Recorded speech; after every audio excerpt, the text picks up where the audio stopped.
this ballroom that's crowded to the max. You can't get what you want, boy, no matter how you ask. Few people come to visit you, but only for a while. Then they forget about you like you're going out of style. Cause crime doesn't pay, boy. Oh no, don't throw your life away, boy. Crime doesn't pay. If being bad was good, boy, then why they lock away? Don't mind what your friends say, boy. Crime doesn't pay. No! Woo! Boy, you do the crime, you can do that time now. Don't worry about that. You can't be doing wrong, man. Do right. Ain't nothing wrong with that, you know. Woo! Check this.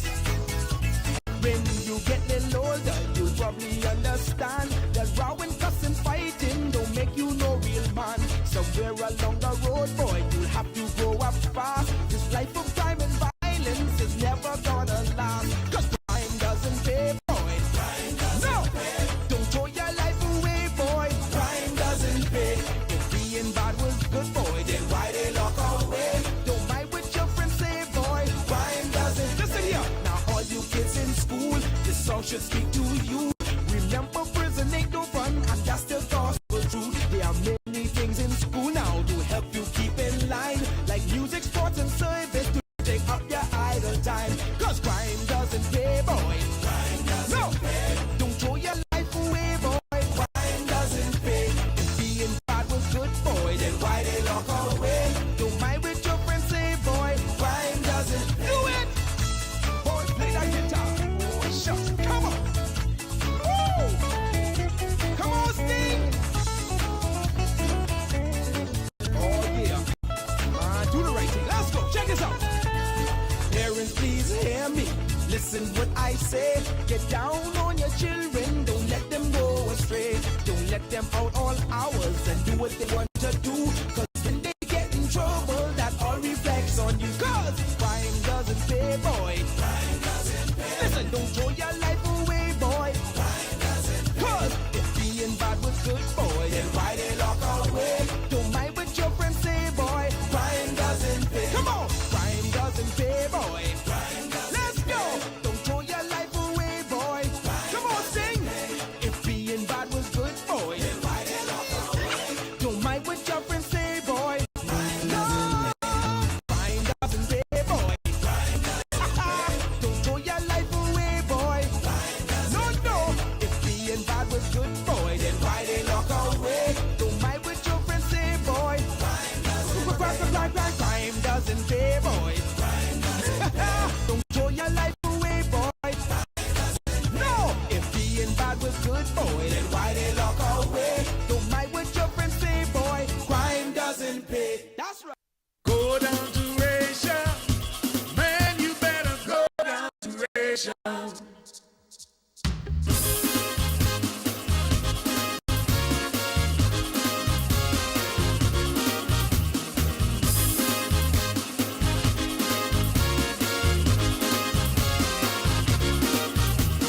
Asia, how you sell your clothes? Ain't no wedding dress in town. Asia, how you sell your clothes? Ain't no wedding dress in town.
Tonight, the Prime Minister denies financial involvement regarding FTX. We've got that story coming up. Also, a warning for women as 3 rapes are recorded over the weekend. And later, turkey prices on the rise. What will be on your Thanksgiving plate? Eyewitness News starts now. Eyewitness News is linked up by BTC. Whether it's chatting, gaming, content creating, or working smart to get things done, link up to stay connected with BTC. Good evening, everyone. I'm Janae Noel. Thanks so much for joining us. Topping news tonight, Prime Minister Philip Davis says he's got nothing to hide when it comes to addressing the now defunct FTX, which is currently in the process of liquidation after filing for bankruptcy in the U.S. This is the second time that the nation's leader has gone on record to speak on the ongoing saga, the first time in the House of Assembly last week and again today on the sidelines of a housing event. Our Theo Seeley put a number of questions to the nation's leader. He joins me live in studio with the latest on this. Theo? Janelle, Prime Minister Philip Davis responding to concerns raised by the opposition Free National Movement concerning his administration's possible ties to the embattled FTX. Now, the FNM questioned whether the PLP received any funding from the once crypto giant and if any cabinet ministers or parliamentarians received campaign funding or digital wallets. Well, here's how our probe with the Prime Minister went today. Has the PLP received any funding or the campaign finances or any sort of monies from FTX? Not to my knowledge. Okay, and what about cabinet ministers? Are they holding any digital wallet portfolios, anything connected to FTX? I do not know that. In fact, I'm agnostic to it. I don't hold any wallet, and I'm not aware of any of my cabinet ministers. And when pressed as to whether government invested in the now defunct company, he gave very quick and assertive No. But what about other suggestions that high-ranking PLP officials have been seen traveling internationally alongside FTX bigwigs? Like this shot of senior government advisor Jerome Fitzgerald seen in Chicago with the company's president. I know in Chicago, they opened an office. They invited me to speak to the opening. I was unable to do so. And Jerome would have accompanied me on that trip. Whether he went, I don't recall, but I had other engagement, and I could not make that trip. And then there were assertions that due diligence was not followed when allowing FTX to operate here after relocating from Hong Kong. Well, the Prime Minister is resting on his statements that government's hands are clean, but he's not happy at all with the way the saga is unfolding in international headlines. I think it's unfair. It's an unfair characterization. Most of what is being said is the posturing of persons who would wish to have the liquidation under their control. So as far as he's concerned, the work to bolster a digital asset industry continues. I have positioned the Bahamas to be the leading jurisdiction in the digital assets space. I'm intending to keep that position, and the only thing of concern is reputational consequences, and I'm dealing with that. Janaea, crypto experts will tell you that this saga is far from over. In fact, the company just filed for bankruptcy 2 weeks ago, and the road ahead is projected to be a long and winding one, with many FTX customers telling international media agencies that they're not sure that they will see invested funds ever again. Reporting live in studio, I'm Theo Seeley, sending it back to you live on the desk, Janaea. Thanks so much, Theo. A long road ahead indeed for FTX. Meantime, the Prime Minister also seeking to set the record straight on the matter stemming from the last sitting of the House of Assembly, where his Public Works Minister, Alfred Sayers, indicated that his ministry presented the Prime Minister, who's also the Minister of Finance, a document of recommendations on how government could possibly cut rising electricity costs for Bahamas Power and Light consumers. Now, the opposition Free National Movement says government initially denied receiving the document of recommendations, which was formulated under the previous Minnis administration. Now, the FNM says government then returned to the lower chamber and doubled back on those assertions when the Public Works Minister finally admitted to having possession of that document of recommendations. He told parliamentarians that it was handed over to the Minister of Finance, or the ministry for review, indicating that the Prime Minister had seen it as well and that a final decision was made thereafter. Now, Prime Minister Davis says that's not the case.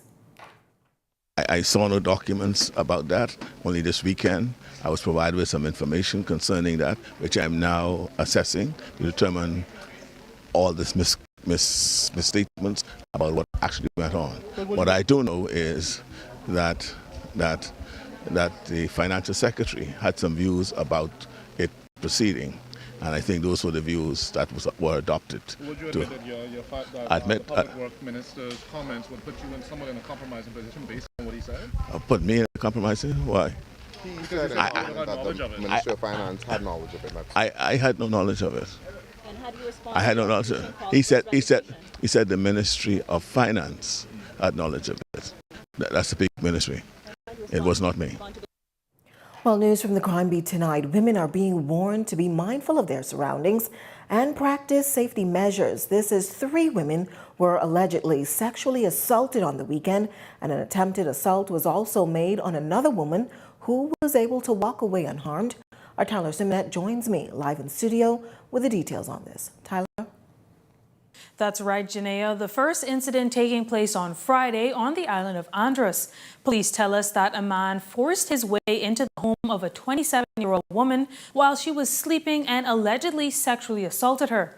A 24-year-old male was arrested the following day. On that same day here in the capital, a 37-year-old woman reported that a man she knew came to her home uninvited and attempted to sexually assault her. She thankfully was left unharmed. Then on Saturday, a man, this time wearing a mask, forced his way into another home and sexually assaulted 2 20-year-old women, then fled on foot.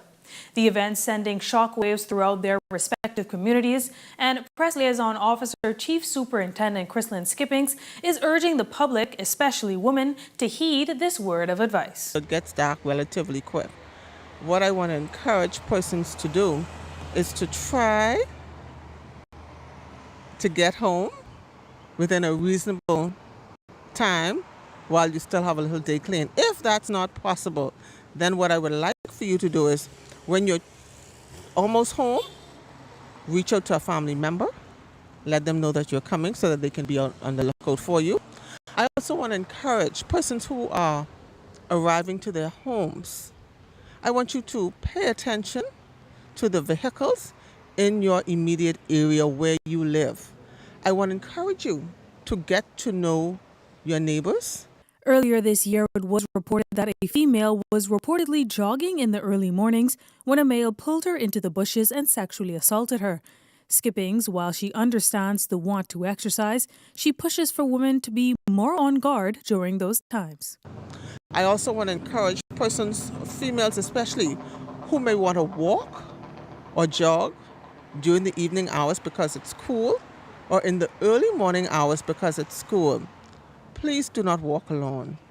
Walk in groups of 2s or 3s and pay attention to your surroundings as you walk. Additionally, we see females walking with AirPods or headphones on. We want to discourage that, because if someone were to sneak up on you, you would not hear anything. And with one of the incidents involving a person known to the victim, police officials argue there is strength in numbers. There may be situations at times when you may be familiar with a person, you never know what is inside the other person's mind. So if it's after hours, make sure that you have a second female there with you, or somebody who is responsible with you in the event that something happens. Someone is able to tell the story or to let the police know exactly what may have happened should an incident occur. Now, Janea, according to the police, the suspects in both of the incidents that happened here in the capital remain at large, and police continue to encourage the public to report any information they have regarding these incidents to the police. Reporting live in studio, I'm Tyler Simonet, sending it back to you, Janea. Thanks so much, Tyler. Meantime, Chief Justice Ian Winder speaking with reporters today on the state of the Coroner's Court, which has had its fair of challenges and issues over the last 2 years due to the COVID-19 pandemic. Laurencia Smith has this update. Despite the resumption of the Coroner's Court, Chief Justice Ian Winder charging today that there are still delays with inquests concerning police-involved shootings. There were 21 police-involved shootings recorded last year alone. 13 of them were fatal. Winder acknowledged that some of the challenges still remain, which accounts for why many of the matters have not been heard. It was also a question that he put before the acting Attorney General to respond to. The Attorney General, the police, would provide a marshal to marshal the evidence We only hear the evidence. The evidence has to be marshaled. I think there was a difficulty in identifying a prosecutor, but the police involved shootings, which I think is probably the greater concern. They're waiting for a marshal to get most of those underway. Chief Justice Winder says that they're actively recruiting magistrates and justices in hopes to tackle the legacy issues of backlogs within the courts. The issues with delays in delivery of judgments, we're trying to resolve those as well. We would have appointed 3 acting judges. And that process really was to delist 2 of our judges who had challenges with backlogs. So, and they're allowing them to write their judgments to be able to catch up in respect to those. Police officials on numerous occasions have lamented that majority of the murders that have taken place this year has been individuals who were placed on bail. They blame the judiciary for not processing cases fast enough. To that, Winder says this. Reduce the backlogs, obviously we can get cases heard in a much more reasonable time, and hopefully cases can be completed before persons are unfortunately ended before time. The creation of new courts, he says, will also ease the strain on the courts, and a number of new facilities to hear cases in the pipeline, including provisions made for the sexual offenses court and a family court. Sexual offense court, because of its isolation and ability and the space to allow for witnesses and victims to be separated and have some more privacy in terms of giving their evidence. The magistrate courts that deal with family matters, as well as the Supreme Courts that deal with family matters in one space, to provide for a smooth and better transition of more privacy for matters in relation to the family. Laurencia Smith, Eyewitness News. Meantime, as this year's murder count ties with last year's figures, 2 community activists tonight express concern on the impact violence has had on families. Leah Cooper has more in this report. The agonizing screams of a loved one filling the air, an all too familiar scene as this year's murder count topped 119, on par with last year's. The tragedies, according to Phone Bahamas founder, have a far-lasting impact on the victims' families than one might realize, especially the children. You know what's so sad? When you have to go to these children, you hear a little boy as young as 4 years old. Oh, when I get big, I buying a gun and I killing the person who killed my daddy back. Come on. That said, Gibson is calling on the powers that be to offer more funding for youth programs in an effort to curb such behavior. You know, and then at the end of the day, what methods, what programs we have in place for children who are suffering the loss of a parent? What programs we have in place? And yes, you might have the program, you might have methods you wanna put forward, but you need funding. You need funding. They said hurting people hurt people. Well, try hurting children. Hurting children hurt children. And for the parents of those victims, Freetown community leader Patrice Hanna-Carey says the grief is just as great. I make no note of who they are, but we have individuals that are currently on suicide watch because of instances like this. It takes a toll. We have parents that are incapable of caring for those children because they are so set back by the grief. There is a lot that entails the entire death factor. Hanna-Carey adds that it feels as though death has become the norm in her community. This is big, and the nation is not understanding how big a concept and injustice it is that we're doing to ourselves and to our people when we allow the count, the murder count, to be what it is now. Not even. There's still a month and so more to go within the year. It's 2022. Are we going for the greatest heights and levels known to the Bahamas? Or is there a record going that we must beat in terms of that? Over the past decade, the number of homicides has remained elevated, reaching an all-time high in 2015 when a whopping 156 murders were recorded. Numbers trended downward in the years following, with 79 people killed in 2019 and 73 in 2020. Numbers shot back up in 2021 with 119 on record as the country eased out of lockdowns and the COVID-19 pandemic.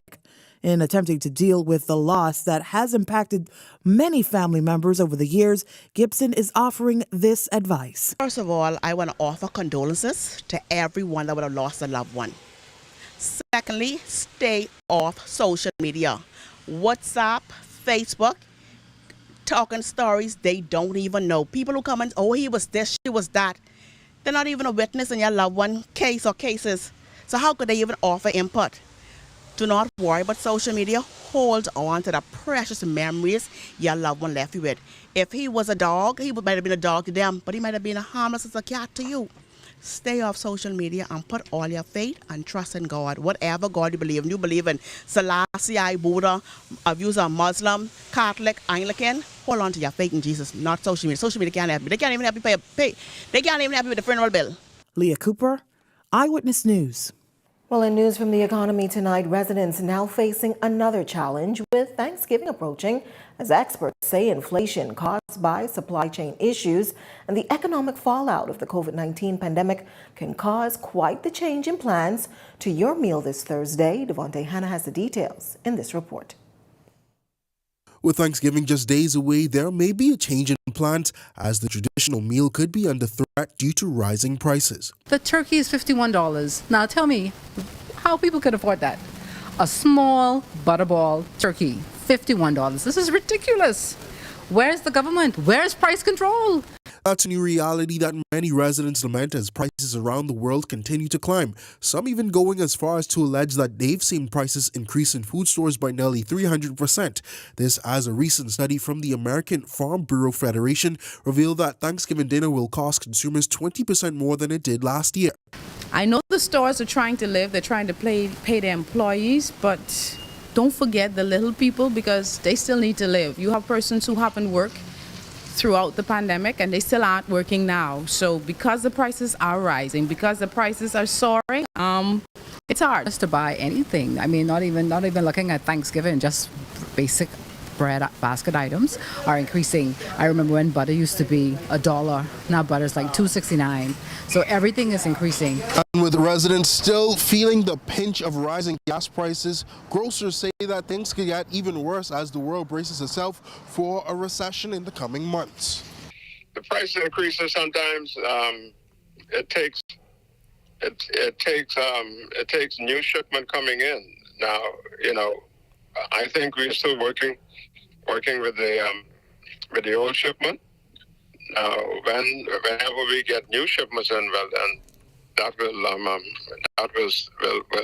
will show whether there's any increase and how significant the increases are. And as consumers face the inescapable challenge of rising prices, retailers, according to Beneby, are still dealing with supply chain shortages. Right now, we're still trying to source some turkeys. We have somebody who does it for us, and they are working on it. So I can't say for sure,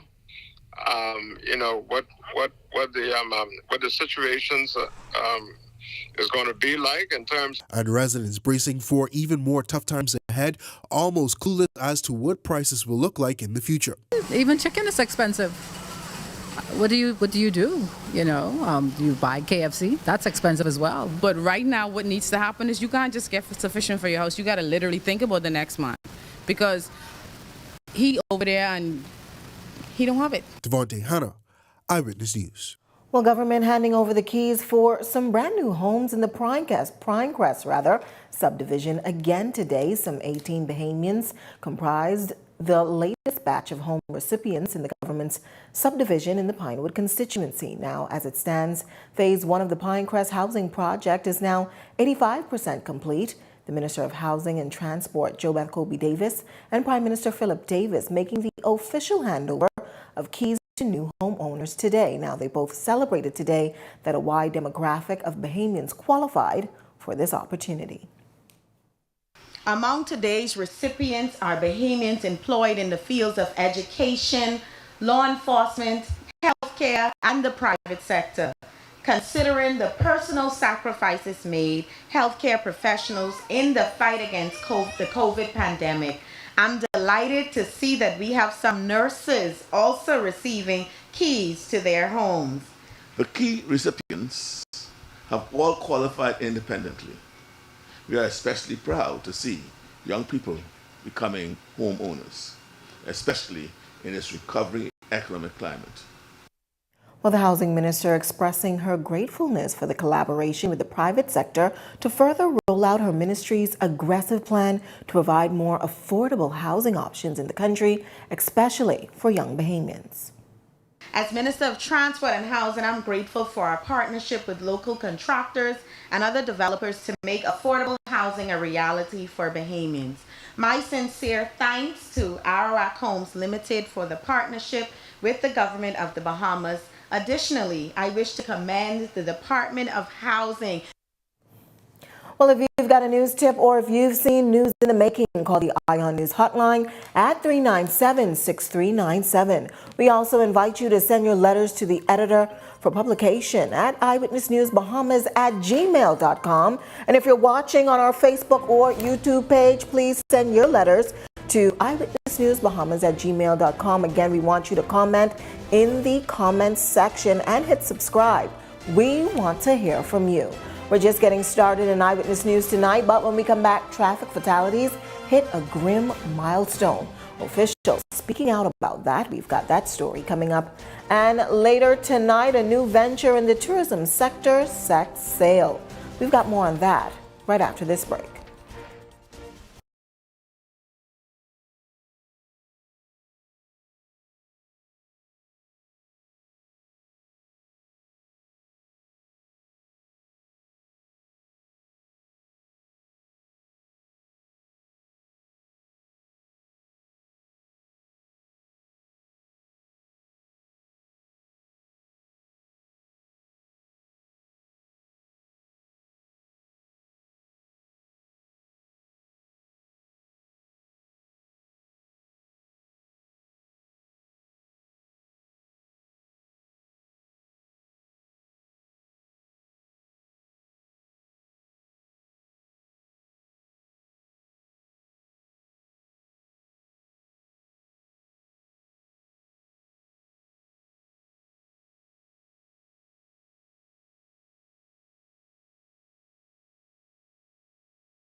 This segment of the news is sponsored by Corona, distributed in the Bahamas by Jimmy's Wines and Spirits. Welcome back. Here's a look at your Eyewitness News gas tracker. XO $6.07, Rubis $5.62, and Shell $5.97. Welcome back. Well, the Bahamas Public Services Union President Kimsley Ferguson telling Eyewitness News today that it's unacceptable how social services workers have been treated. This, he says, coming after a meeting that was held between that department and the Minister of Social Services, Obi Wilchcombe. Earlier this month, those workers protested on a litany of outstanding matters. Previous administration. Now it is 1 year later and everything remains the same. And so it is indeed unacceptable that a significant category of workers as social servants, who is basically the lifeblood of the Bahamian not only workforce, but the Bahamians on the whole when a natural disaster occurs. A category of individuals who we view as essential to the maintenance and upkeep of Bahamians who may be challenged financially or any other way. We believe that they're being marginalized. We believe that the proper attention is not being paid to them. These persons are, in our view, not being given the attention that they do deserve. And so, no, the results of the meeting was unacceptable to me as I was advised. Well, 4 people dead following 4 separate traffic incidents. Police officials holding a press conference earlier today expressing their concern and that fatalities now are at an all-time high. Tyler Simonet has more on this. 4 dead as a result of traffic accidents over the weekend, taking the toll to 46 for the year, the same as last year, and traffic officials are tonight cautioning motorists, especially as we enter the holiday season, to drive with due care. The latest traffic fatalities taking place here in the capital, Eleuthera, Acklins, and Andros. Police officials from the traffic division say they are still in the early stages of investigations for these accidents, but have this to say. For this year, we can tell you that the contributing factor to these fatalities have been careless pedestrians, in excess of speed, or just inattention. Persons are not paying attention when they're driving on the road. We are making a plea to the general public. The fatality count presently stands at 46, which is equal to what the entire last year fatality count is. We are still a month plus into this year, and we're asking members of the public, please drive with due care and attention. While speed and the lack of attention to the road tend to be the most common reasons for traffic mishaps and even death, Lockhart says there are several other contributing factors. I don't know the lack of manpower contributes to the speed. I think the long roads contribute to the speed, and persons are of the opinion if the roads are long, I could do a little bit more speed. Most of the family islands, they have long, very long roads. In some cases, some of the roads are continuous 3 miles of just straight road, and people tend to want to feel that power, so they intend to increase their speed a little more. It's worth noting that the highest speed limit we have in the entire Commonwealth of the Bahamas is 45 miles an hour. And as the year comes to a close and motorists prepare for the holiday season with the usual parties, partaking of alcohol and having a good time, Lockhart is offering these tips to stay safe this season. Drivers tend to be on the road more now that we're getting into the holidays. So if you have to drive on the road, please drive with due care and attention. Leave in sufficient time that you can get to work on time. If you have to go shopping, please ensure that you take all precautions when you have to use the road. The commissioner, he has road safety as one of his priorities, and we at the traffic division are going to do our best and try to enforce that and to ensure that you members of the public can get from one point to the other point in a safe manner. Tyler Simonet, Eyewitness News. Well, the water sports industry expanding as some local businessmen launched their boating business today. After a difficult but trying start, they assert that this venture will bode well for the sector. Jose Etienne has more in this feature tonight. Every Sunday. Every Sunday. We're gonna every Sunday. Every Sunday. What?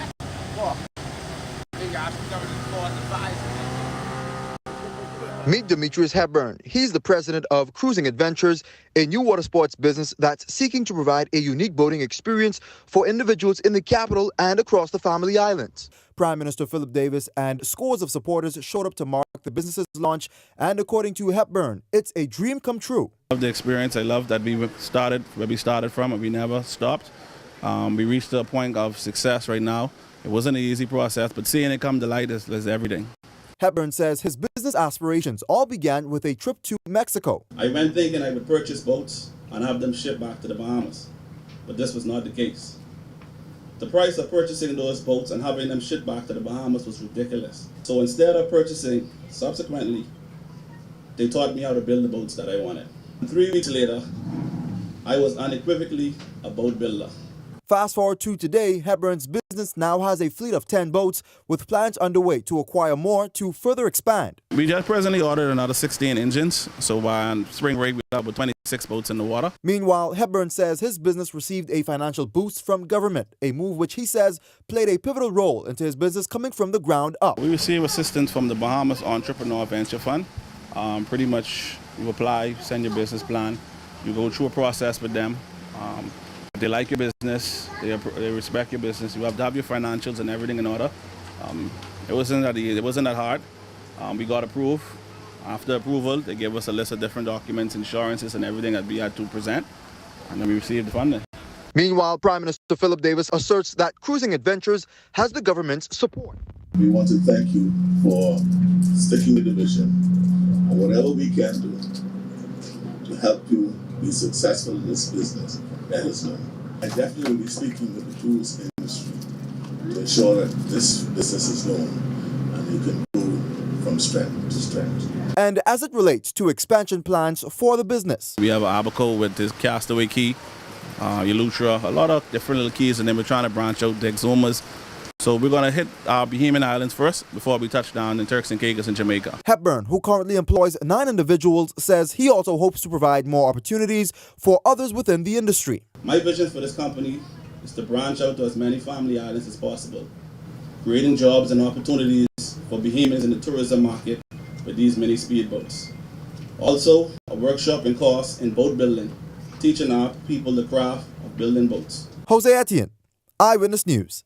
Well, the Bahamas Striping Group of Companies continues to expand on its roadworks project on the island of Exuma, along with introducing a number of other initiatives to benefit the island and the country at large. Our Randy Smith was on the island this weekend. He has the details in this report. We've completed this corridor some months ago, and what you see going on in the background is we now have the striping, which we call the icing on the cake, so to speak. The Bahamas Striping Group of Companies continues its development of the Queens Highway on Exuma, including the resurfacing and widening of some 7 to 10 miles of road, taking most main streets from 18 to 24 feet in width to improve driver safety. And so we're really excited to be at this particular juncture on the project, and we'll see this being carried out throughout all of the corridors that have already been paved here in Exuma. Well, certainly Exumians can account for the fact that when we came to the island, they have been void of major road works for about 35 years. The road network at that particular point was at the point of deterioration. It had passed its useful life. And so there were a lot of potholes, there were a lot of flaking and peeling away. So we are at the Mount Thompson intersection, and this was one of the critical curves that we had to reprofile and regrade. What was here before was a reverse camber on this curve, meaning that it sloped in the wrong direction. And what we had to do was correct that recamber by having it sloped in the other direction based on the shape of the curve, and we had to redo the profile as well as widen the road. In town planning, we always figure that something that is moving forward is better than what we have. And so being the construction of this road is a vast improvement of what we had, the road we had before. Some 50 Bahamians have been employed to finish the project. The Striping Group has also brought in international stripers to train the staff and is helping one young man launch his own striping company. Well, during the pandemic, I was looking for obstacles. I'm looking for actual ways to make funds and money. And being locked down, a lot of YouTube, a lot of searching, a lot of planning. And then the guys next door, Bahamas Striping, they always are in the back of my mind. So I said, they were a big inspiration to why I opened my company. So to see how they did and how far they came ahead gave me the momentum and the actual drive to push for my own company. But one of the things that's important for us is not to forget our roots. And, so what we do is we look for young talent that are willing to work and put the sweat equity in, and we pour the knowledge and give them the exposure, give them the experience. I mean, a young company as one you've just interviewed would perhaps not be able to afford to go to the UK. Along with developing the island's infrastructure, Bahamas Striping is also partnering with the Sandals Resort to host a Thanksgiving Give Back event on Thursday. And for us, it's not so much about, the meals. It's really the heart of giving. And I think we're coming up on that season, and we are Brother's Keeper. And it's very important for us as a company to continue giving back, because we've been very, very blessed as a company. The government is in a public-private partnership agreement with Bahamas Striping and Caribbean Paving Solutions for the $60 million project, which is expected to be fully completed by mid-2024. Randy Smith, Eyewitness News. Thanks, Randy. Well, still to come in Eyewitness News tonight, an expert weighing in on the recently tabled mental health bill. We've got that story, but first, here's a check on tonight's weather forecast.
Portion of the news is brought to you by J.S. Johnson, insurance agents and brokers, giving you peace of mind. Live look tonight over Saunders Beach, where the temperature is right around 79 degrees, with an expected dip to 75. This is Eyewitness News. Welcome back. Well, days after members of Parliament tabled the mental health legislation in the lower chamber, a local consultant psychiatrist is questioning whether it will address all of the issues that continue to linger as a result of mental illness. Jose Etienne has that report. Despite the Davis administration tabling in Parliament a mental health bill which seeks to protect individuals suffering from mental illnesses, Dr. John Dillett, a local psychiatrist, argues that there are a number of concerns that the legislation does not address. Although we may have new laws, at this point it's unclear in terms of how much additional resources, whether that be human resources, structural resources, financial resources, will be allocated in a time in which most services are being constricted because of challenges with human and structural resources. Here's the breakdown of what Dillett says should be considered. It seems to be very unclear how we're going to meet the needs and demands of the new Mental Health Act where we do not necessarily have a new psychiatric hospital being built at this time. We don't have new wings or wards being built at this time. We don't necessarily have tremendous amounts of recruitment or increases in staff in terms of nurses, doctors, and not just any staff, but well-trained or experienced staff at this time. We don't have halfway houses. We don't have step-down units at this point. We only have one community center. So it is unclear at this point. So at this point, Dillard says there needs to be more action. Show us, please, how much more in the budget you're allocating to mental health, where it's coming from, and how it's going to be used. And then I'm going to be a bit more enthusiastic. I'm happy that the mental health laws are being updated, but there has to be the accompanying support and resources to make that work. His comment comes as government sought to repeal and replace the Mental Health Act of 1969 in an effort to prioritize mental health care for residents. This as the legislation was initially tabled by Health and Wellness Minister Dr. Michael Darwell in July. Prime Minister Philip Davis did reveal that part of the objective of the bill is to establish a mental health services board and mental health review tribunal. The nation's leader also emphasizing the need for the bill as residents continue to deal with the effects of experiencing Hurricane Dorian and the COVID-19 pandemic. And according to Dillard, government must now be intentional about the way it provides mental health services. The unfortunate reality of the pandemic is that it changed the way in which we did a number of our health services. And forensic mental health would be a part of those services that were affected like everywhere else. As we are now reopening and the pandemic is generally behind us, you're seeing more and more of the services coming back to normal standards and normal service levels. So we anticipate that those services will continue to improve as we come out of the pandemic. With that being said, though, traditionally, these areas are under-resourced and under-serviced. And as such, the demands of the public have not gotten any less. The population has increased. The stress in the environment is significantly more as a result of the aftermath of the pandemic. And so there will continue to be challenges, unfortunately. We can't simply have just talk about the topic. We need to actually show that we're going to put... Jose Etienne, Eyewitness News. Well, corporate Bahamas making a thoughtful donation today to both the Willie Mae Pratt Center for Girls and the Simpson Penn Center for Boys this afternoon. Electro Telecom President Paul Smith tells us that 4 years ago he made the commitment to both schools that he would contribute in some way. Today he donated checks to purchasing a dryer for the girls at the Willie Mae Pratt and a freezer over at the Simpson Penn. Young people in general are not just the ones who are residents in both of these schools. Young people that they feel like they are being disfranchised, that nobody look at them, nobody check for them the way that they want to be checked for. But these persons at this institute is dear to my heart. They don't have the flexibility as other young people. And so, you know, when I came up here to do some work for the government and I look at their state and their situation, it just went out to me, and I felt like it's something that I want to give back this time of the year to encourage them that they do have hope and they do have a future. Well, officials from both of the schools expressed their gratitude today for that donation. Mr. Smith, we are happy that you took time out from your busy schedule. More importantly, that you came with a gift. We want to say that we will use the gift. It is important for us, and we thank you. And we hope to see you again. I think it's very valuable, and like Superintendent for the girls' school had indicated, it's very good when you see other persons stepping up outside of the ministry, because government can only do so much. And so when you have corporate Bahamas in the likes of Mr. Paul Smith being considerate enough to step forward, it encourages other corporate sponsors to step forward. And so on behalf of the Simpson Penn Center for Boys, we'd like to thank you greatly, because the things that is being offered are things that are needed. And sometimes at the ministry level, things are not done as quickly as you want, as we are all well aware. But we want to thank Mr. Paul Smith for coming forward. Still to come in Eyewitness News tonight, our Randy Smith has the latest from the Sportsplex. Good evening, Randy. Today, a pair of Bahamian sailors made history at the Optinam Championships over the weekend. Also in collegiate basketball, Coach Yolette McQueen and the Ole Miss Rebels play at home tonight. Hear more about both coming up in Eyewitness Sports.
This segment of the news is brought to you by Hennessy, the spirit of sports in the Bahamas. Good evening, everyone. I'm Randy Smith, and welcome to Eyewitness Sports. Sitting up tonight, it was a historic week for junior sailors Zane Monroe and Patrick Tomlinson. The pair became the first Bahamian sailors to make the Gold Fleet at the Opti-NAM Championships. This year's edition wrapped up on Saturday at Montague Bay. Monroe finished 35th overall, while Tomlinson was 41st out of 155 sailors. In track and field news, Blue Chips Athletics athlete Kalia Jackson became the latest athlete from the club to sign a letter of intent with the major NCAA Division I school. Jackson chose the University of Miami to begin her collegiate career and will join the program next fall. In collegiate basketball, the UB Mingos dropped a pair of games to Atlantis University over the weekend, 110-60 and 89-40. However, Coach Bacchus Rose says he's going to continue to trust the process when it comes to developing the team. We ran into a well-conditioned team that fights for everything they get. We are of course a bit inexperienced on a young team, and as a result of that, you played differently. You may play a bit timid, but in this second game, we truly, in my opinion, came out with more intensity. We came out to win. For me, I trust the process over the results, and ultimately, if we continue along this line, we will get better. Also tonight, Coach Yolette McPhee-McQuinn and the Ole Miss Rebels women's basketball team take on the Dayton Flyers at the Bahamas Resort as a part of the Bahamas Hoops Tournament. Tip-off is set for 8 p.m. The Rebels will also be in action at Bahamas again on Wednesday when they take on number 17 Utah. Well, that does it for us in sports, but stay tuned. Eyewitness News continues in a moment. I'm Randy Smith. Have a great evening.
You're watching Eyewitness News.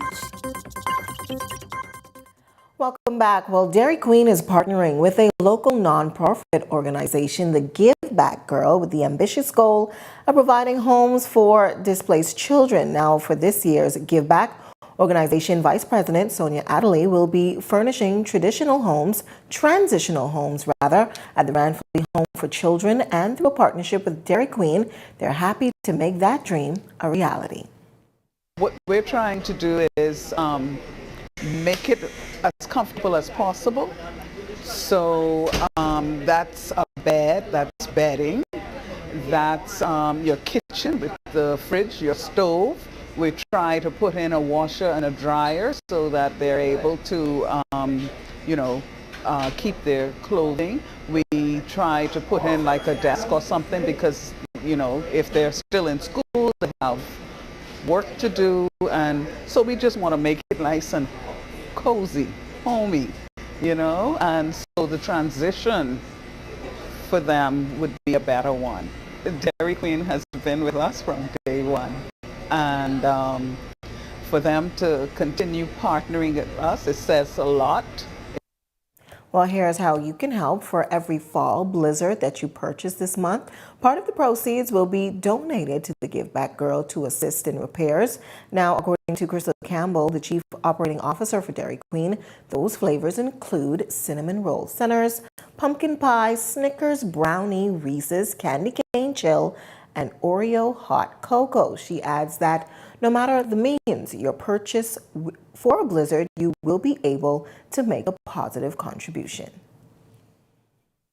We are trying to raise approximately anywhere from $5,000 or more. We have to sell about 6,000 blizzards in order to be able to make that donation. Presently, we are halfway to that mark, so it's a long way we still have to go, so we really need, our Bahamian citizens, persons to come out to Dairy Queen and purchase your favorite treat. You're coming to get a blizzard anyway, so at the same time, you're helping a great cause. So persons who have businesses, you can purchase coupons. You can contact our head office, 394-4936. You can call in and let us know how many coupons that you need, and you can have them as gifts to your staff, and they can come into Dairy Queen and redeem those. Also, you can purchase blizzards for your office. Pre-order them, contact the office or any one of the Dairy Queen locations and put in an order, and we'll have those prepared, and we can also deliver those blizzards for you as well. And then just randomly at your leisure, visit any one of our Dairy Queen locations and you can get a fall blizzard, and you'll be assisting us in giving back to the Give Back Girl project.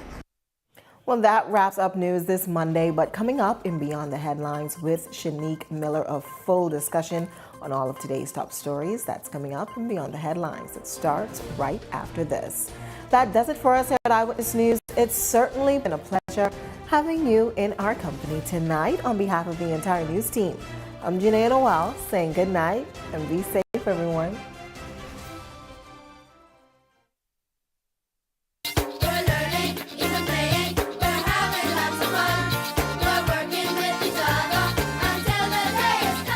Education Minister Glenys Henna-Martin, along with Acting Education Director Dominique Russell, recently paid the staff and students of Anatole Rogers High School a special visit. The Acting Director implored students to know what it is they want to do in life and to know how they're going to get there. Some of you may not necessarily have the funds or the resources to go to college, to matriculate to a tertiary education, but you can work towards it.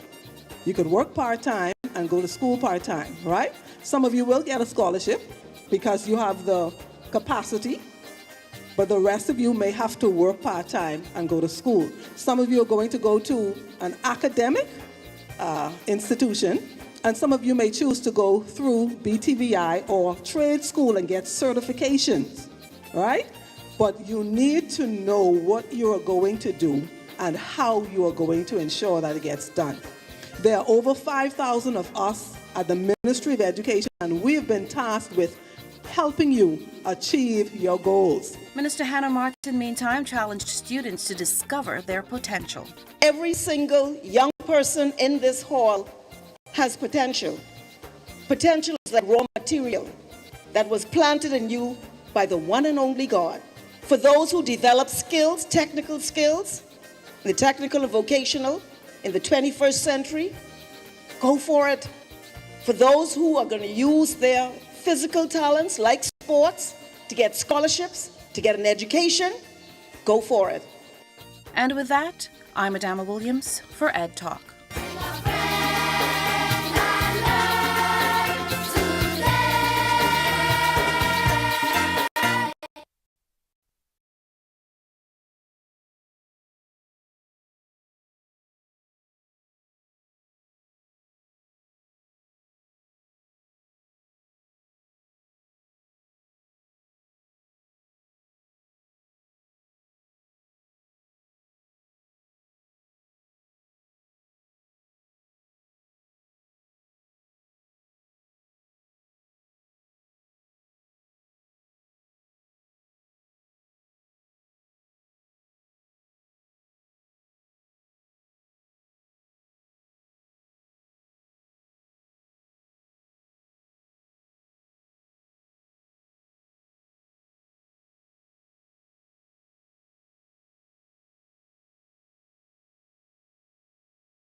By the hosts, guests, and callers on Beyond the Headlines are not necessarily those of management, ownership, or production unit of the Verizon Media Group.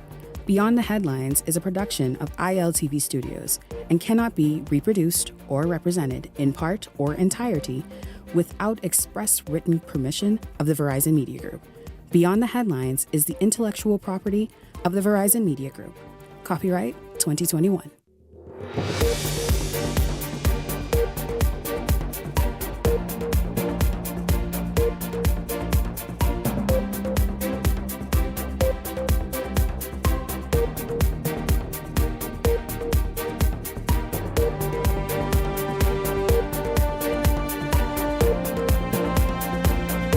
Alive, still connected, still with you. Coming up tonight, negotiations to get public service workers' salary increases have reached a stalemate. This as BPSU President Kimsley Ferguson says these tough times demand more money for those making less. Also, a due diligence expert weighing in on the FTX fallout says the Securities Commission of the Bahamas is too small to regulate FTX. We'll talk about that. Good evening, I'm Shanique Miller. This is Beyond the Headlines, brought to you by Alive. We begin this evening with a standoff in the public service. It's to do with Union President Kimsley Ferguson requesting more money for his members over a 5-year period. But as he says, he's coming up short And the only people that are hurting are the 7,000 members of the union that need the salary increase badly. Kimsley Ferguson joins us this evening. For those, Kimsley, who have not been following this particular issue, can you please bring us up to date? For example, how did this whole negotiations that appear to have been going smoothly, appeared to sort of been almost like a done deal, get to this point? And good evening to you. Well, good evening, Shanique. Good evening, Bahamas. Initially, we would have met with the Prime Minister of the Bahamas, the Honorable Philip Davis, who indicated that he wanted to give all unions a uniform increase across the board. Of course, we are extremely excited about this. We watched other unions do their negotiations, and when it came to the Bahamas Public Services Union, we never got to the table. We were emailed documents and hand-delivered documents indicating to us the government's position on the way forward. Position, you mean after it was stated that all unions will be getting the same After increase? it was stated that all unions would be getting the same uniform increase. Mm-hmm.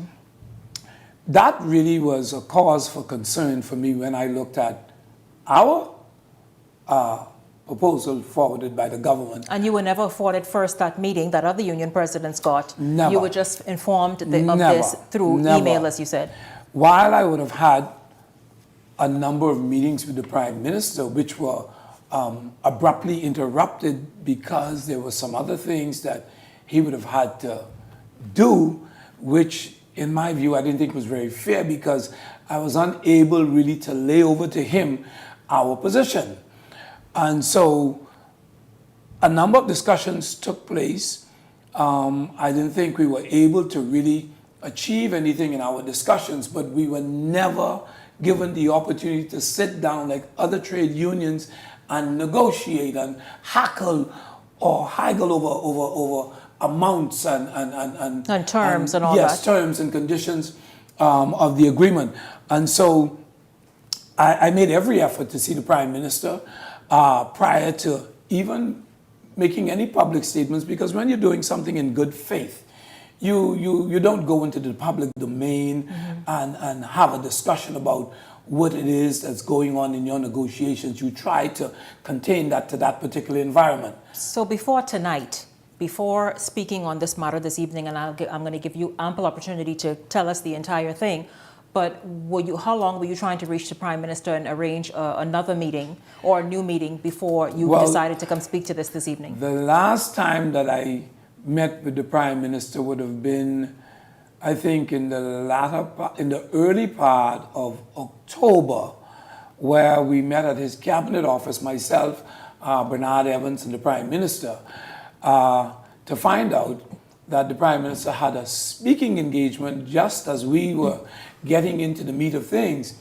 And, you know, of course, being who he was, we had to yield to his assignment and we had to adjourn, and we were supposed to have gotten back together with the Prime Minister, which never really took place. And so it's been a couple of weeks, about 4 weeks, somewhere there about, or just a little over that. And I would have written on a number of occasions asking to meet with him. I would have sent the various WhatsApp messages, text messages, and so on. I didn't get a response. I know that the Prime Minister is an extremely busy man, but what I would hope that persons would appreciate is, just like the Prime Minister have constituents, so do I. And I need to be able to report to these persons and give them updates as to where we are. So it's your constituents who have told you no, they will not accept what is now being proposed. Please explain to us what is now being proposed. Well, on week before last, Monday, we had a general membership meeting of public officers, and the proposal was presented to the membership, and it was explained as to what the concerns were with the proposal. After explaining to the membership the concerns, they advised, and a vote was taken, that we go back to the government again and ask for the additional 2 increments for persons at the lower end of the scale. Now, over the lifespan of a 5-year industrial agreement, normally you would only get basically 2 base increases and maybe a lump sum payment somewhere thereabout. And so, to be quite frank with you, the 3-year agreement is relatively okay, except for the fact that there are some people at the lower end of the M scale that will be disadvantaged. And so in one of the meetings with the Prime Minister, I laid that over to him. I asked him to give consideration to For those people. And so in order to really get a clear understanding, you must first then understand how increments work. Each grouping of persons have an annual incremental value, some of 450, some of 500, some of 6, some 7, some 8, some 1,000.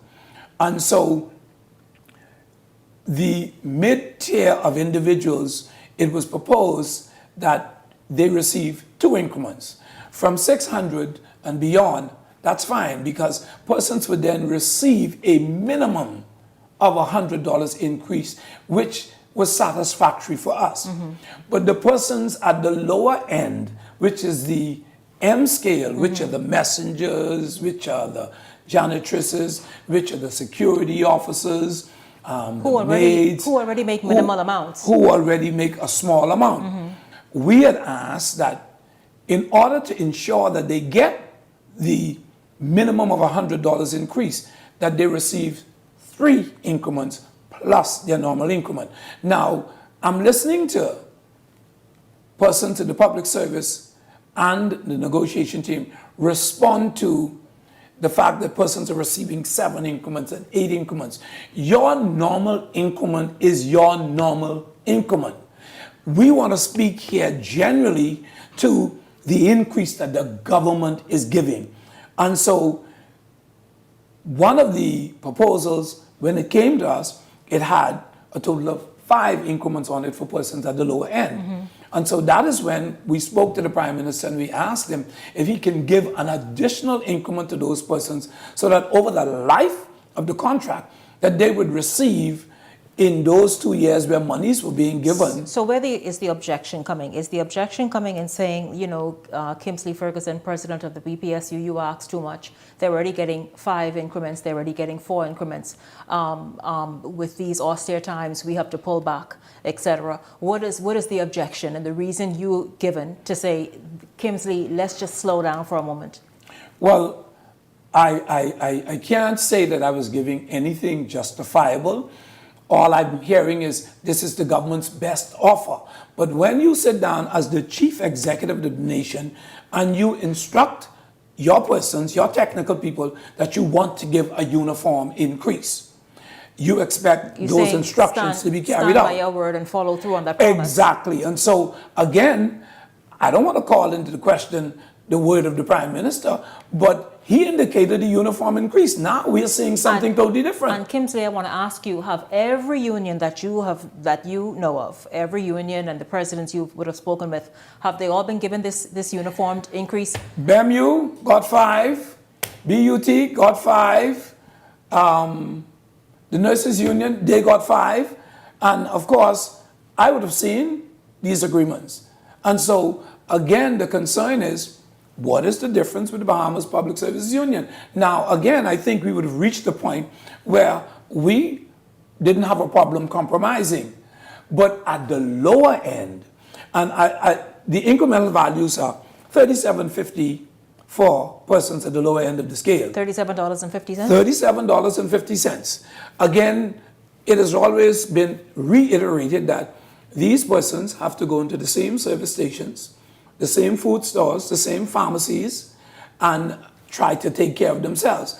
And so we're asking that the same increase that was afforded other persons be afforded these individuals. So let's look at it now from a dollar value standpoint. The person that receives an $800 annual increment will receive something like $67 $1.33 thereabout, which amounts to, I think, $133. And so if we're asking, if you have $133 to give to an individual from a dollar value perspective, then pray tell me, what is the challenge with trying to give a person $112 as an increase so that we can realize the minimum of $100 increase? Now, initially, we had proposed a $250 increase, a $200 increase. And you negotiated and came to the middle of the road. Okay. To show that, listen, you are not a stubborn bull. Indeed. Yeah, you understand. Okay. And so the financial secretary then wrote the prime minister back when I forwarded the proposal and indicated that if we do these things the way that the president wants it done, it will create anomalies. So, okay, understandable. If the concern is that there's going to be an anomaly in the salary book, then let's try to find another way by which we can achieve this, which would be via increments. And so if the 3 increments were given, the only thing that would happen is the scale would be extended by 3 increments, but there would be no anomaly. So if the concern was that there's going to be an anomaly, now we have a solution where we won't experience an anomaly and we'll be able to realize what it is we are agitating for. Right. And so the difference between $133 for that person at $800 or $166, which is the permanent secretary, which is almost 3 times as much as the person at the lower end of the scale who is really vulnerable in times of inflation, who is really vulnerable if there's going to be a recession. These are the persons that we are actually concerned about. And I don't think it's unreasonable what we are asking for to put an additional increment there so that the amount can be $112.50 compared to $166, compared to $133. Kimsley, and which still it doesn't equal that scale or the 2 scales those that amounts. you right exactly. What are the members saying, especially those who you said earlier it's about 7,000 of them? No, correction. Okay. We have about 4,000 members, but there would be about 7,000 persons roughly impacted by this exercise. By that very now, that you're pushing. Let me also clear this up. We understand that the minimum wage increase has been implemented to some extent. So we also spoke to the negotiation unit. We tell them, okay, we understand that some persons were brought up to minimum wage. Fine. Give them the 2 increments because of the fact that they would have already received sufficient to bring them up to minimum wage. Oh, but you're saying there are some who've been left out of that. But there are persons who were already beyond minimum wage. And they got the increase. And so we're asking, why now do you have to diminish the amount of increments and give these individuals less as opposed to ensuring that they get equal treatment with the persons who are at $6, $7, $8, and $1,000. What if the argument is, listen, those persons there, you mentioned a permanent secretary, for example. Well, they're not a permanent secretary. They don't fill that position, and that person should be rewarded accordingly versus the line staff that you mentioned. Well, Shanique, I have in my hand some documents of various industrial agreements over the course of years. I have here one from 2014 where a general increase was given and there was a $1,200 general increase straight across the board. Permanent secretaries received it. Persons in the $800 category received it. Persons in the $700 category received it. Persons in the $600 category received it. And persons at the $450 and $500 category received the same $100 general increase, which is to assist persons in combating the rising cost of living. Well, let's just talk about that, Kimsley. You prove your point. So let's just talk about that. Let's talk about what your members, especially those in the M category that you referred to, what are they saying and explaining to you of why this is necessary, and that's why they sent you back and saying do not accept. What are they saying in terms of how the cost of living has escalated in recent time. If you listen to the United States, historically, for the last 40 years, this is the highest the cost of living has been.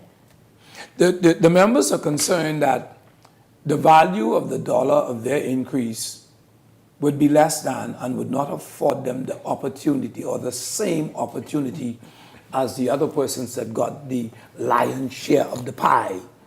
And so they're concerned and they want to be fairly dealt with.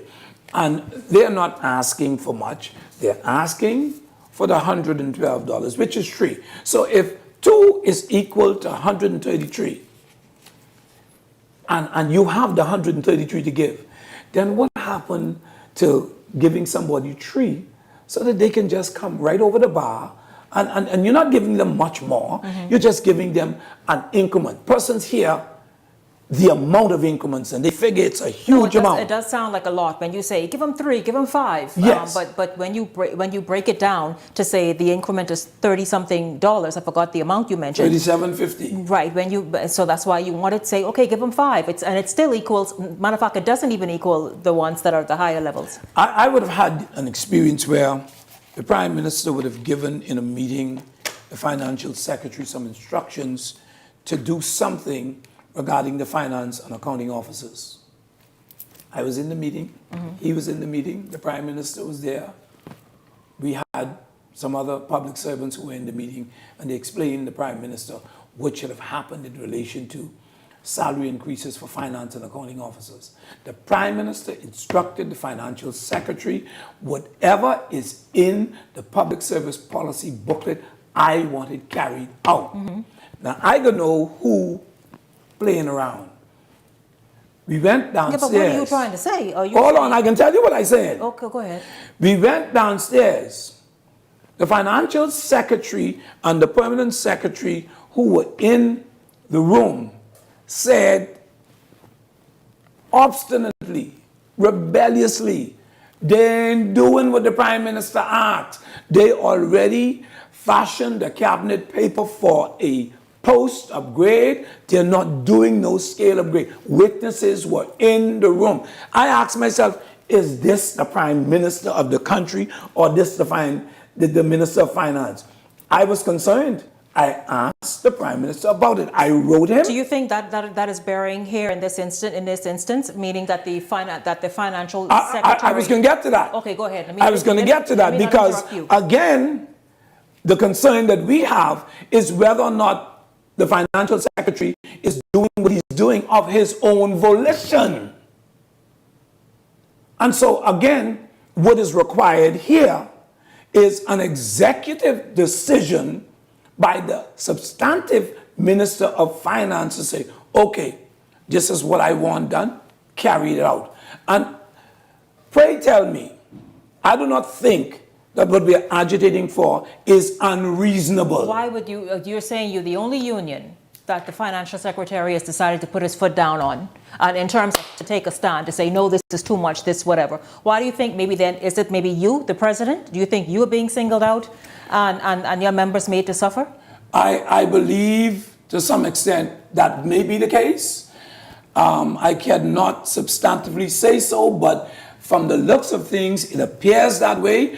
I know that some statements were made by older senior trade union leaders reference to who would have signed a memorandum of understanding and who would not have. This MOU continues coming up, Kimsley Ferguson. What's going on? So Let me explain something. Are you saying, because you did not sign the MOU? We didn't, and for very good reasoning. We represent persons on both sides of the political divide. What does the MOU have to do with politics? Isn't that something to cause union members to be better positioned and unions to be in a better position to work with any government for the best for the improvement and enhancement of their members? The same policy is laid out in the Industrial Relations Act, where the employer comes to the table and the employee representative comes to the table to indicate or to discuss the best way forward in relation to terms and conditions of employment for his membership. So why do we have to reinvent the wheel? And because a particular party decided, hey, we're running, come sign this, we can do this for you, we can do that for you, we can do the next for you. So we didn't sign and whatever. And one of the reasons, we never even saw it until the day that the people were signing it. Oh, you didn't have a chance to read We it, never saw it. to see what the document is you were We signing. never saw it, but we must be very careful because we represent people on both sides of the political divide. That political divide little area, that right there has no bearing, but you would know better than me. It should not have any bearing in an MOU, in negotiations, and the whole rest of it. And now you feel as though somehow it's personal, that maybe the BPSU is the only union that's been told, here, no, we gonna modify what was agreed upon, and that's what we could do for you. And so, again, Shanique, I'm going to go back to what we're asking. We would have already compromised because everybody got 5 increments. Teachers got 5. Mm-hmm. So we're saying, okay, you want to give us 4 in this area here while they got 5. That's a point at which we can compromise. But we're asking now that you assist and help the person to the lower end. Those who totally need it. A question was asked, and I listened intently to the financial secretary's briefing reference to his fiscal report for that budget period. The question was asked, who would be the most vulnerable persons during the course of a recession or inflation?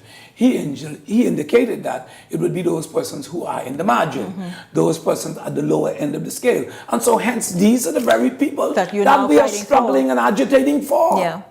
So that these persons can actually keep their heads above water. And so I'm trying to understand what is the major concern. If we look at it from an incremental standpoint, it may appear like you're giving them a larger amount of increments, but it's only because of the value of the increments that they need to get more. And so now, compared to the value of their increment as opposed to the other person's increments, 2 increments for one person could be $116. And 3 increments for this grouping of persons has to be more if they're going to achieve the dollar amount.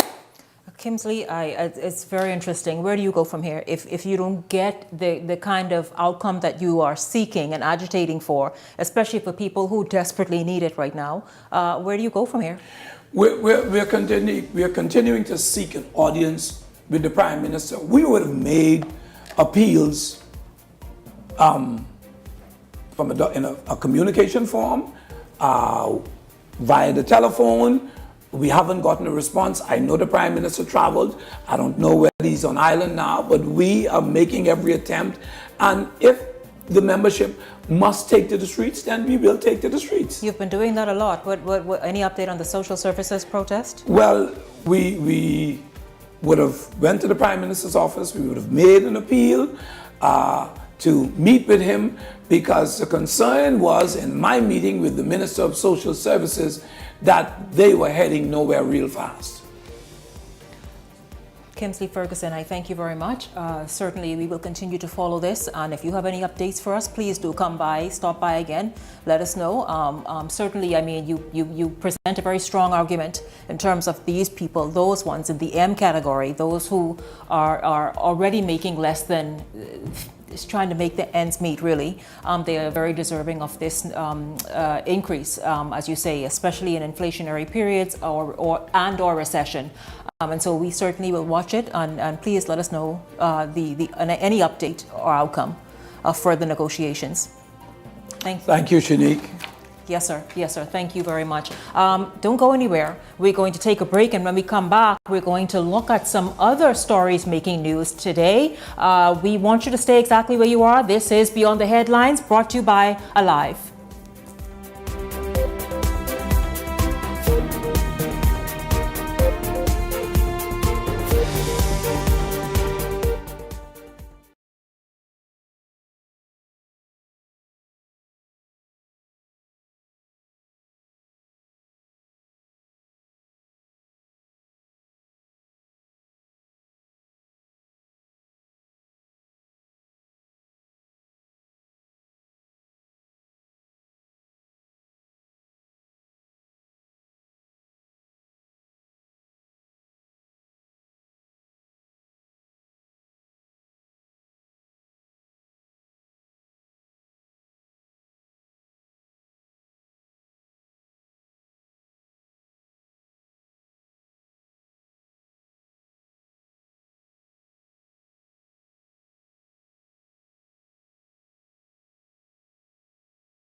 Short Beyond the Headlines contributor is here. Cassius, good evening to you, and it's good to see you as usual. Always, Shanique, always. We have a good show. I know we have a good show. We absolutely do. I want to ask you, Cassius, the first segment, we saw BPSU President Kimsley Ferguson here talking about union negotiations. It really seems as though this is prolonged and continuing to drag on, right? But he's talking about an aspect of the BPSU's ongoing negotiation. It's being described in some circles as a standoff or stalemate, standstill. And it's because he says he's fighting for about roughly 7,000 people, some of them in the union, some not, but who must be brought up through increments over an over a 5-year period, I think it is, to kind of be able to make something to be able to afford the cost of living right now. Yeah. I've always, for many, many years, I've watched the union and the government do this dance. And it almost seems to be that there's a disconnect between the government and the union. The union is saying we want more money, the government is saying we don't have more money. And so it seems as if there is no communication or one don't appreciate the other. And so I think if the government is understanding that they are on a cash crunch, then they should reveal that to the government and the union leaders so they would have an appreciation for where they are, where the financial is. But with this government seems to be traveling all over the place, so they have no excuse not to be able to give somebody an extra couple of dollars to find some food to eat.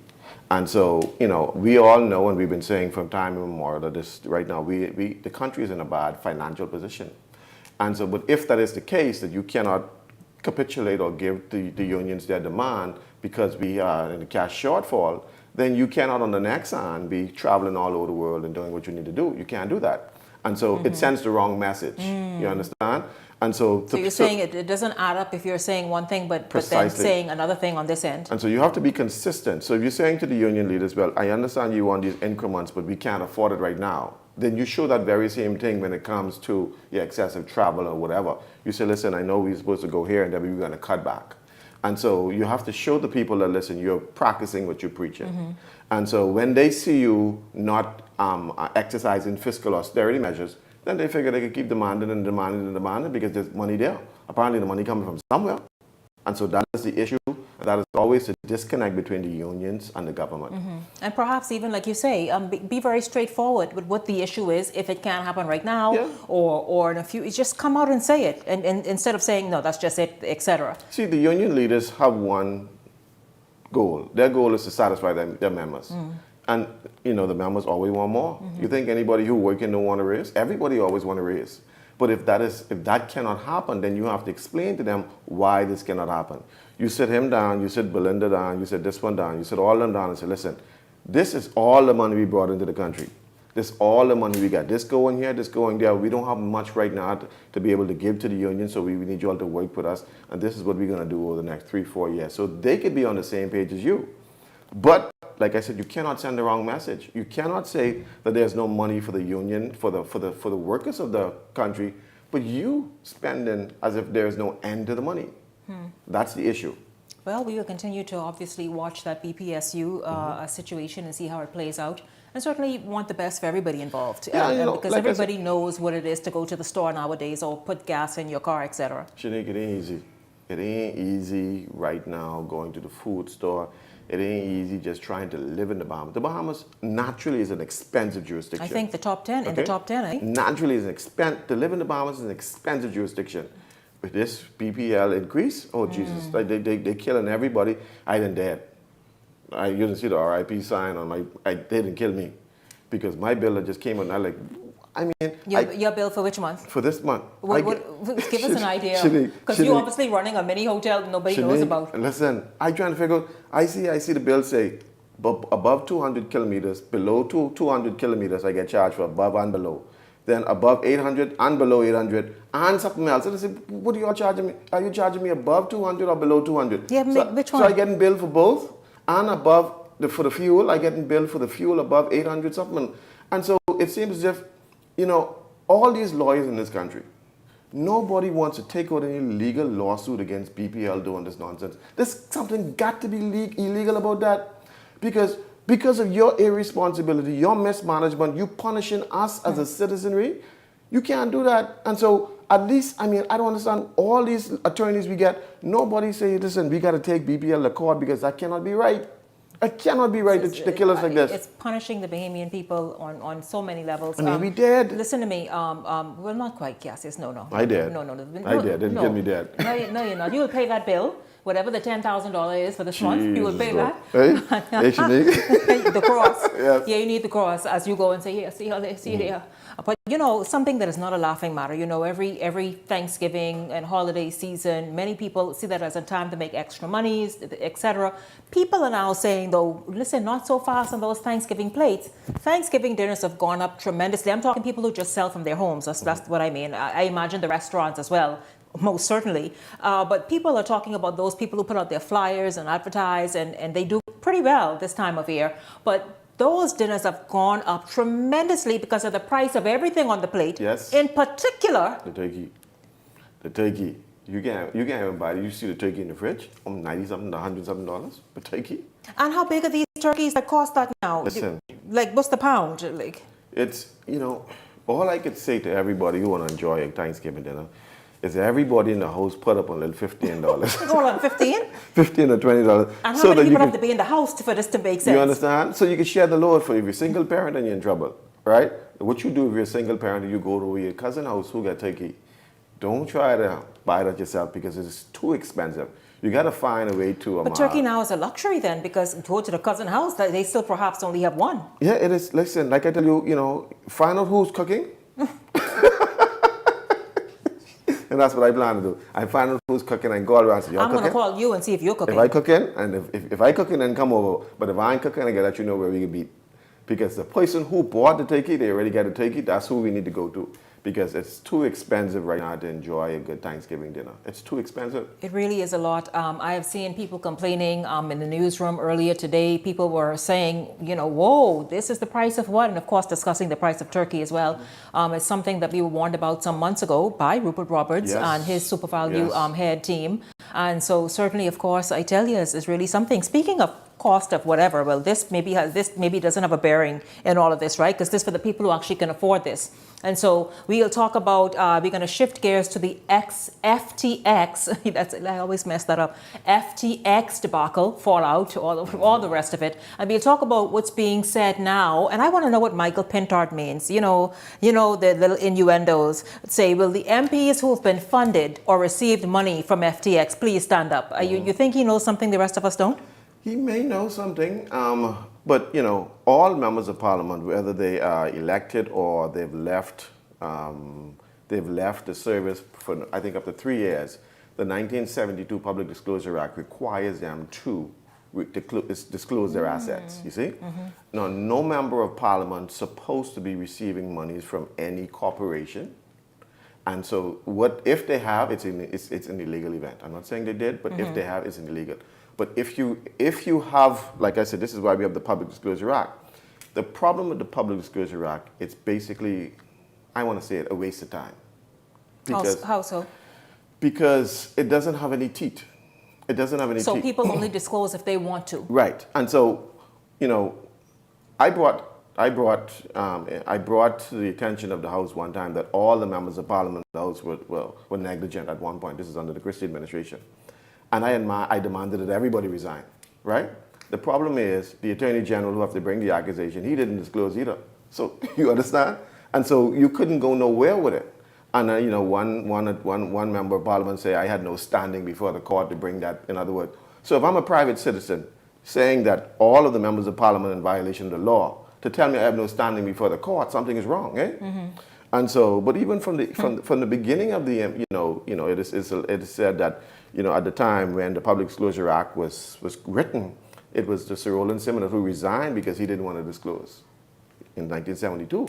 And so moving on and on, the interesting thing with the Public Disclosure Act, it says that if you did not disclose, let's just say I'm a member of Parliament, but I didn't disclose that I own a house in Switzerland. That house, if they find out, that house is then forfeited to the government. You're kidding. Yep. Man, that don't happen, Cassius. That's why I say they ain't got no teeth. Yeah, me and because you both know. The people who need to go after the Attorney General. Because have MPs disclosed as yet? Right. Remember that was an issue recently, like many of them did not disclose? Did not disclose, and then they're in violation of the law. And so what is the repercussions of them, And so I'm not sure the law clearly outlined the repercussions of them. But the law does clearly outline that if you fail to disclose assets and we find out, then that is then reverted to the government of the Bahamas. So now if we were to do a forensic audit of everybody who say they disclose in these elections and really find out what they own, you know how much money the Bahamas would have?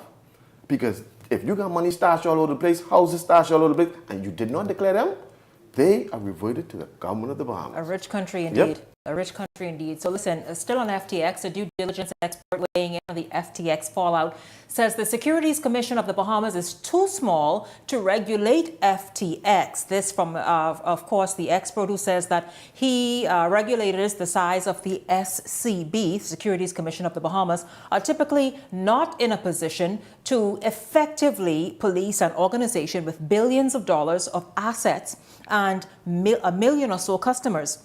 The local officials also tied closely to the industry. I've spoken to one or two, of course, on the condition of anonymity, says that they agree with this expert, that the industry is understaffed, I guess underqualified, inexperienced. Just the list goes on. How do you think this will play out when the international community and investigators will continue probing? How will this make the Bahamas look? I heard the same guy talk about it makes the Bahamas look bad, but I don't agree with him. I don't agree with him. I'm very cautious of American journalists because they want to paint the picture. But this guy this wasn't a journalist. This is a so-called industry expert. Whether the industry, you're trying to paint a picture that's making our jurisdiction look badly. We're evolving. This is an evolutionary process for us. It is. Okay. This is the first time we had an opportunity to, I guess, wet our feet in this industry. And yes, we don't have the manpower. We know we are short-staffed. We don't have all of the technical, I guess, manpower in the Securities Commission. The issue is that it's a learning curve for the Bahamas. And so the question is, the SEC did not see any of these foolishness as well, too. So don't beat us up. Because, of course, they're operating in the United States of America, and you didn't catch the problems that you're trying to say we didn't catch. And so you have hundreds of thousands of millions of people. How many people y'all get working there? Y'all didn't see it. Don't blame us because we only get, how much, 8,000? How much? 800? 800 workers? In the industry? In the Securities Commission. 800? 700? No, it can't be 800 people in the Securities Commission. Something like that. That's a lot. Because they are certainly not understaffed if it's 800 people in the security. My numbers may be off. Yeah. But anyway. The issue is that, we got to be very careful. The Bahamas is just wet its feet in this industry. We are learning, we are growing. And the industry continues to move at the speed of light. And yes, this is a billion-dollar company. This is the first time we had to deal with that. It's not our fault that they collapsed. It's not the Bahamas' fault that they collapsed. You can't blame me. The same license you give them, you give other companies, right? And if these companies mismanage their funds, you can't blame the jurisdiction that granted you the license. And so we got to be very careful how we're trying to paint or make it political, because it's not political. Now, the issue that the opposition leader brought up, if they received money as politicians, then that's an issue. But their collapsing has nothing to do with a political leader, because the political parties, it had nothing to do with their day-to-day management. And so we got to be careful how we try to gain political brownie points on an issue like this. You have to be responsible in that, listen, yes, they came to our jurisdiction. Yes, we granted them license. Yes, this was under this administration. But perhaps maybe our Securities Commission should have insisted on good corporate governance. In other words, you should have a board of directors. You should have X amount of lawyers. You should have all these people in place for checks and balances. Now, some of them didn't have none of these. They didn't have no corporate governance. Sam was the one-man band controlling the whole show. When you're dealing with billions of dollars, you need to have checks and balances, because I may make a decision that goes very well, may not be good, but the board of directors might say, listen, I don't think that's a good decision. And so the issue was that, moving forward, I think the Securities Commission should insist that whoever comes into our jurisdiction must have good corporate governance. And these are what we require as good corporate governance. Well, and then it's a lesson, It is. So they're learning, moving forward, to see exactly what needs to be in place and what's non-negotiable. Precisely. And to be able to ensure that any company moving forward have that set, different tiers of corporate governance in place. But I'm in defense of my jurisdiction. The Bahamas is a learning curve for the Bahamas. The Bahamas did absolutely nothing wrong. The government did nothing wrong in this regard. The government did it right. The government granted them the license and was allowing them to operate.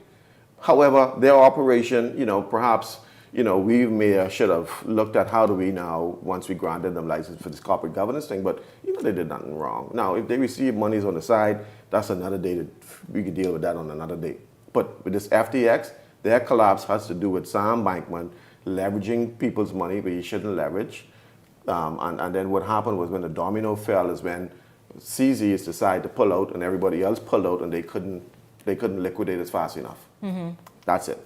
Going back to the cost of living in the country, we know we're in the top 10 in the world in terms of, I guess, what it costs to live in the Bahamas. And so I want you to talk about high-end real estate.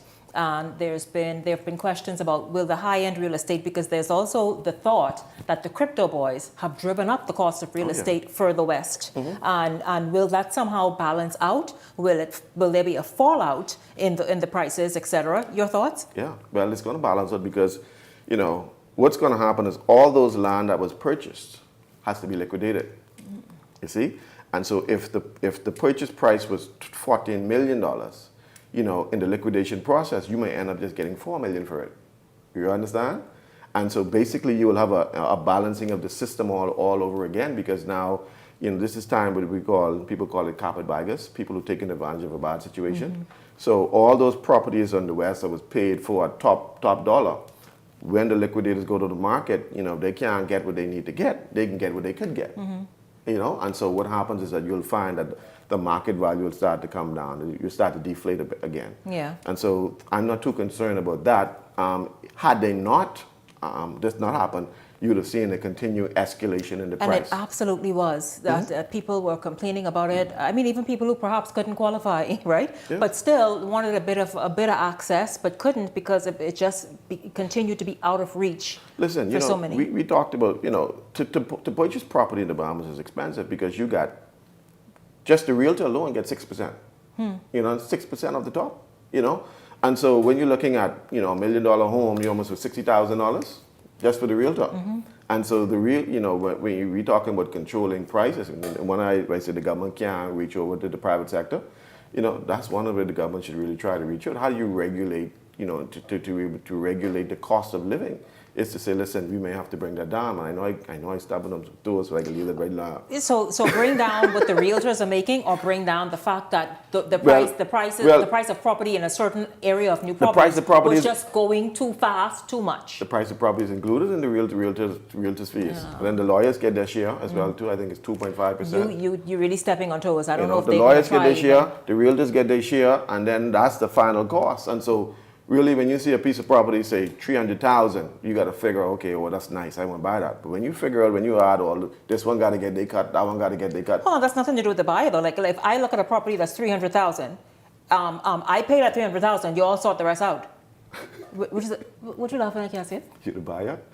If you have a realtor selling you that, you got to pay the realtor fee on top of that. You have to do it? Mm-hmm. The realtor got to get their cut. Sure, listen. See, whether that's net or gross is another story. That may be gross.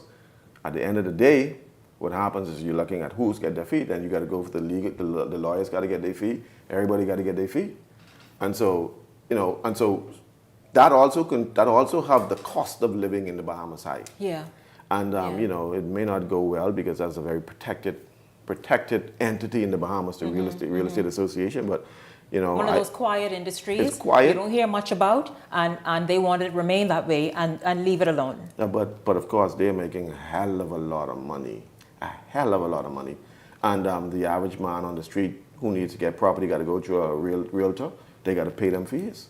And so if the government say, listen, okay, let's reduce the real estate fees from 6% to 3%, that does a lot for bringing costs down. Wow. Listen, Cassius, what will you be watching and paying close attention to this week, for example?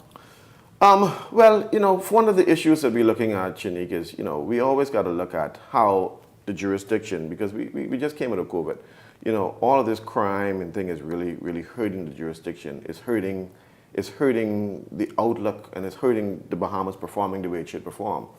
And, I'm hoping that, as we go into the Christmas season, that the crime don't escalate. Now, people get a little antsy during Christmas because everybody wants what they can't have, and everybody wants, this artificial desire to get things. And then they decide to tack this one. So everybody should be careful as we go into December. because people get a little antsy, people get greedy, and you know, they get irrational when it comes to commodities. In other words, I ain't got to work, but I could take yours. And so, you know, just be very, very protective and be very cautious, because then a friend of mine called me and told me his brother was robbed at Royal Bank the other day. That's a problem, you know, at gunpoint. You know, here's a young man who has his own business, go to work every day, and somebody figure, okay, you could work and I could take your money, you know. And so we have to be firm. We have to constantly make sure that we give the police all the support they need to do their jobs. People don't understand how important the police are, because the police are like the white blood cells of the body. If your white blood cells are not functioning, you have immunocompromisation. That means anything could get you sick.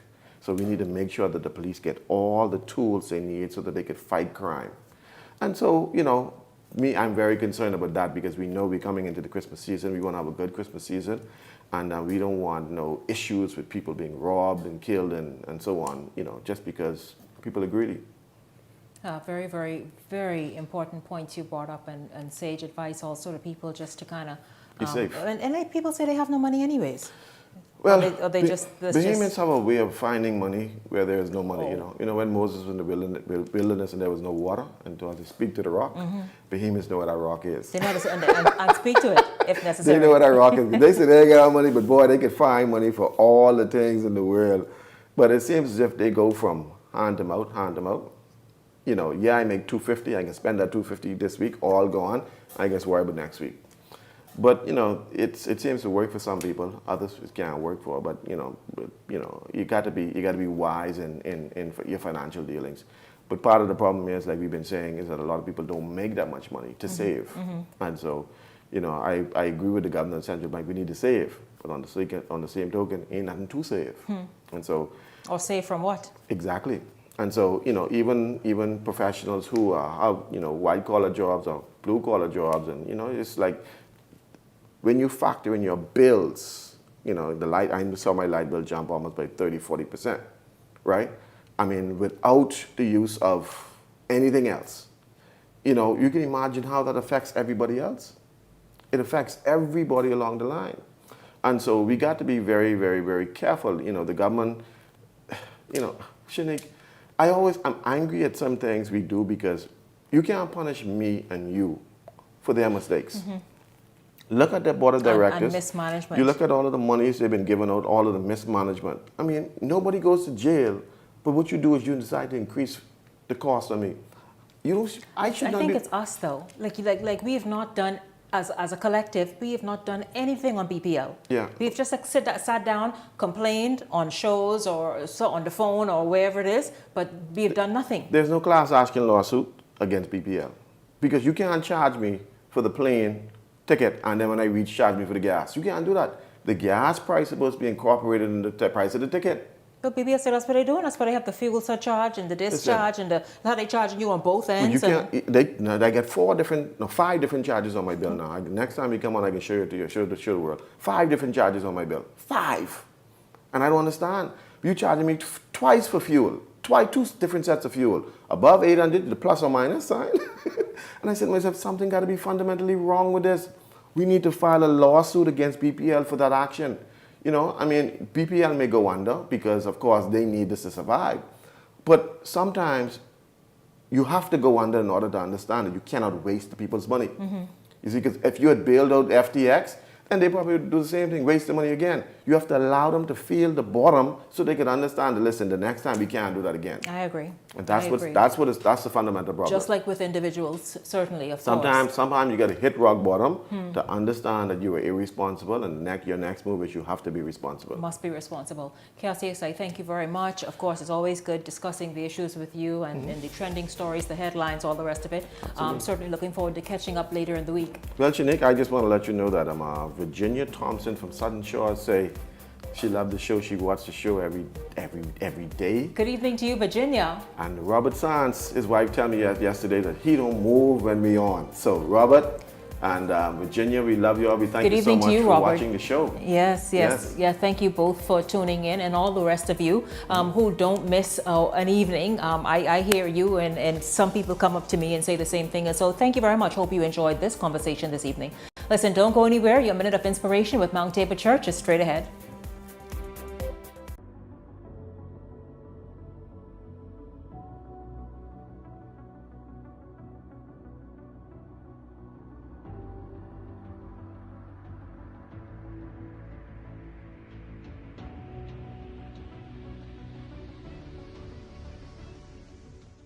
As we live by faith, God will not always give details.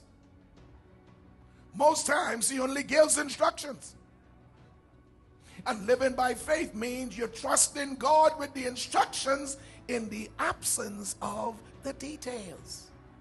Say amen to that right there. If your life is not being lived by faith, then whenever God gives a command, you will wait around for a sign or confirmation. If you're not living your life by faith. But if you live your life by faith, if you're the just, those who live by faith, the command is the confirmation. See? But once you live by faith and God speaks, you don't wait for your prayer partner to say, I saw that in a dream. If God speaks, you don't wait for the sun to rise 3 hours late.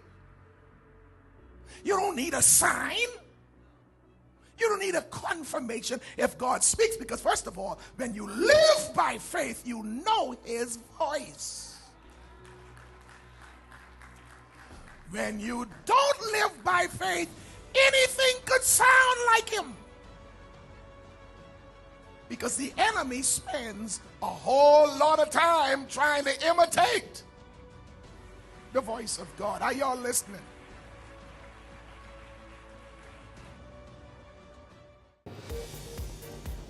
Well, that does it for our show this evening. Thank you so much for tuning in. We certainly look forward to seeing you right back here tomorrow evening. For the entire Beyond the Headlines team, I'm Shanique Miller. Make it a great evening, everyone. The Verizon Media Group, home of ILTV, Paramount Systems Limited, Eyewitness News,